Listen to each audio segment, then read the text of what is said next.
Сәлем қыздар, қалайсыздар? Менің каналыма қош келдіңіздер. Сіздермен бүгін біз осындай брелок топты тоқып үйренетін боламыз. Тоқылу жолы өте оңай. Бір-екі ғана элементтен ғана тұрады. Тоқыманы енді тоқып бастап жүрген қыздар да бұл брелокты тоқи алады. Ал менің каналыма қош келдіңіздер және де мені қолдап отырыңыздар. Комментария жазып, лайк басып отыруларыңызды сұраймын. Көп-көп рахмет. Ал енді тоқып бастайық. Қыздар, мен осындай жіпті қолданатын боламын. Осындай жіңішке жіп. Бұл менде китайский жіп. Міне осындай Pinduoduo сайтынан алып көргенмін. Кез келген осындай шашуға арналған жіңішке жіптерді қолдансаңыздар болады. Бұл жерде ешқандай грамм ештеңе жазылмаған. Және осындай осы жіпке сай мен 2,5 мм крючокты қолданатын боламын. Міне бізге осындай брелокқа арналған осындай темірі қажет, және де бізге мақта керек болады.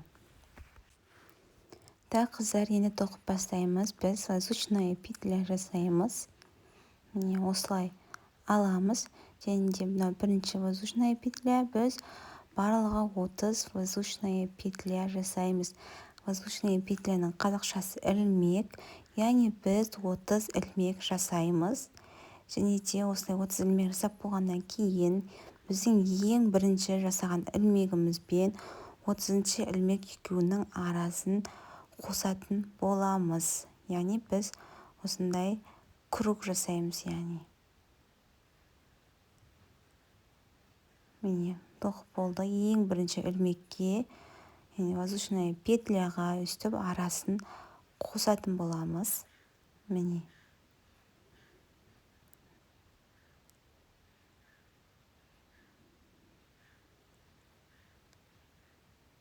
осылай арасын қостық. Енді біз қараңыздар, бізде осындай круг шықты.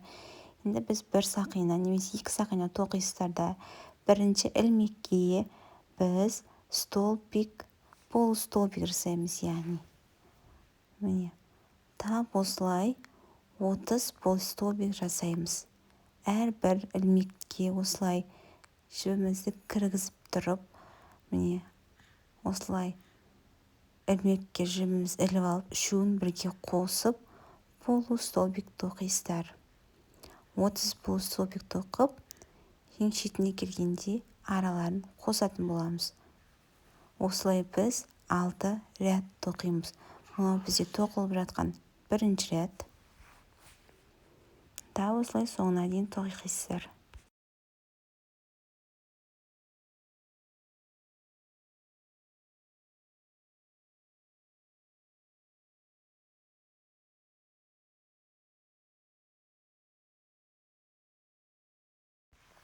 Қараңыздар, міне біз 30 полустолбик тоқыдық, және ең бірінші осы жерге біз міне осылай араларын қосамыз. Яғни содан кейін барып біз екі сақина тоқимыз да міне біріншісіне осылай полустолбик тоқисыздар. Біріншісіне міне полустолбик тоқисыздар.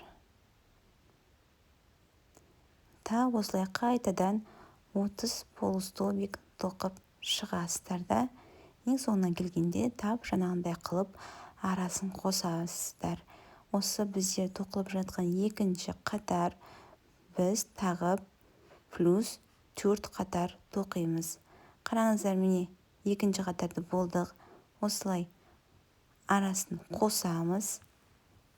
Тағы да екі сақина тоқып, полустолбигімізді тоқып, тағы плюс 30 полустолбик тоқимыз. Осылай қайталана береді, ешқандай өзгеріс жоқ. Сол себепті де тоқыманы енді тоқып бастап жүрген қыздар да тоқи алады. Қараңыздар, міне мен осылай бірінші бөлігін тоқып болдым. Қараңыздар, енді бізге осындай басқа түстегі жіп қажет. Біз воздушная петля жасаймыз. Міне осылай плюс 30 воздушная петля, 30 ілмек тоқимыз.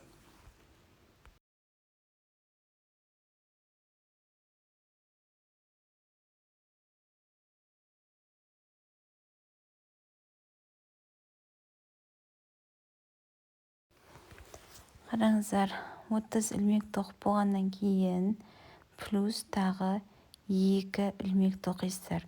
Қараңыз, бізде мынау 30 воздушная петля плюс тағы 2 воздушная петляны тоқимыз. Сосын 30-шыға осылай полустолбик тоқимыз. Бұл жерде жаңада дөңгелек қылмай, тек ұзынынан осылай тоқи бересіздер. Міне, әр воздушная петляға осылай крючогымызды арасынан іліп тұрып, міне осылай кіргізіп, біз 30 полустолбик тоқимыз. Так, осылай қатарынан 6 қатар тоқисыздар. Мынау бізде бірінші қатар, осылай соңына дейін тоқисыздар. Міне бірінші қатар тоқып болдым. Енді біз 2 сақина тоқимыз. Бұл бізде бірінші полустолбиктің орнына кетеді. Екіншісіне, бірінші емес, екіншісіне біз полустолбиктен тоқып бастаймыз. Міне бұл бізде екінші қатар. Екінші қатарды толығымен осылай тоқып, үшінші қатарға өтесіздер. Осылай барлығы 6 қатар тоқисыздар. Ешқандай өзгеріссіз. Қараңыздар, мен осылай 6 қатар тоқып болдым. Сосын жібімді осылай қиып аламын. Сосын міне осылай арасынан өткіземіз. Осылай қалдырып кетесіздер. Қараңыздар, мен осылай көк түсінде тоқып алдым. Міне көк түсті ортаға қарай жіберемін. Бізге осы серый керек. Серыйды міне қараңыздар. Осылай арасынан кіргізесіздер. Ортасынан кіргізесіздер. Бір шеті кішкене қысқалау қалдырасыздар. Голубойдың үстінен кетеді, көктің астынан кетеді. Міне. Сонда бізде осындай төртбұрышты доп формасына келеді. Қараңыздар. Осындай болып шығады. Және оны дұрыстап ретке келтіреміз. Жырылған жерлерін барлығын дұрыстап осылай ретке келтіресіздер. Қазір осының ішіне біз мақта саламыз. Міне арасына мақта саласыздар.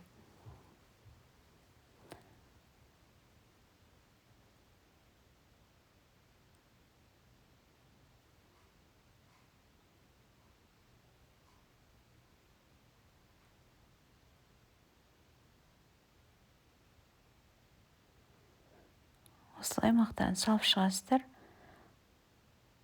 Мақта тығыз болған дұрыс. Мақтаны көбірек салып, мына жіптерімізді дұрыстап жөндейсіздер.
Міне қараңыздар, мен осылай мақтаны салып болдым. Видеоның соңында болғаннан кейін мен тағы да арасына мақтаны салдым. Кішкене көбірек болсын деп, себебі кішкене жұмсақтау болып қалған сияқты көрінді. Мен тағы да оны мақтамен толықтырдым. Қараңыздар, осылай арасына мақтаны кіргізіп, дөңгелек формаға келтіресіздер.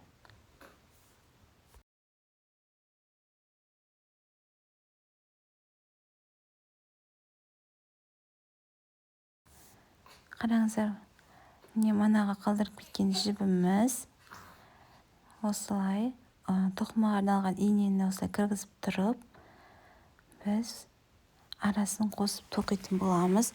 Және де мен айтып кететін жағдай, бұл жерде мен кішкене дұрыс осы арасын дұрыстап тікпедім да, қалай болса солай тіктім. Себебі бұл жерде балам бесікте жатыр, қайта жылап, сосын тезірек видеоға көрсету мақсатында тез тіктім да. Ал сіз өздеріңіз дұрыстап әдемілеп білдіртпей тіксеңіздер болады. Осылай тек арасын әдемілеп тігіп шықсаңыздар болды. Біздің сонымен осындай брелок тобымыз дайын болады. Жаңағыдай, егер сіздің темірлеріңіз жоқ болса, онда сіздер оның орнына 10 или 15, яғни ілмек, воздушный петля тоқып, брелок сияқты қылып, іліп қоятын қылып істесеңіздер болады. Міне осылай мен тез тоқып шықтым. Менің соңғы видеоларымның көбі баламен арпалысып, соларды арасында соларға барып келіп, солай түсірілген менің видеоларымның көбі. Сол себепті кейде міне қараңыздар, мына шеті кішкене сопақ болмай қалды да, мен содан кейін осы шеті кішкене сопақ болмай қалды. Сол себепті мен тағы да арасына мақта қосып жібердім, что кішкене дөңгелек формаға келу үшін.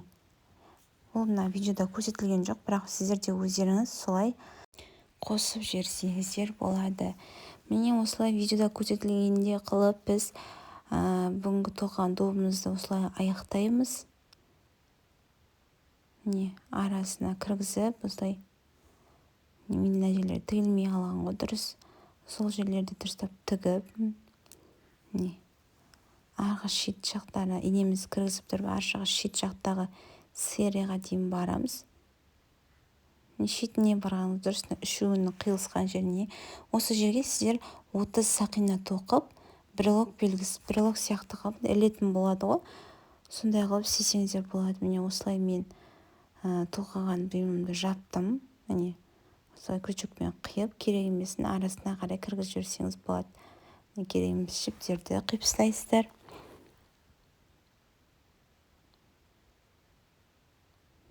Видео түсінікті деп ойлаймын. Ешқандай қиындығы жоқ, ешқандай бір керемет бір тоқыманың андай схемалары, заттары жоқ. Өте оңай, тек воздушный петлямен полустолбиктерді тоқып, осылай қосып, біз өте әдемі дүниені шығардық. Сіздерге ұнады деген ойдамын. Міне кішкене бұл жерде мақтасы аздау болып қалды. Содан кейін өзім тағы қостым. Міне бізде осындай брелокқа арналған осындай дайын темір. Міне үстіп үш жіптің қосылған жеріне осылай ілдіре салам. Міне бізде машинаға іліп қоюға, кілттерге іліп қоюға арналған әдемі брелок шықты. Сіздерге видео ұнаса лайк басып, комментарий жазып, мені қолдауларыңызды сұраймын. Сіздерге көп рахмет. Сау болыңыздар.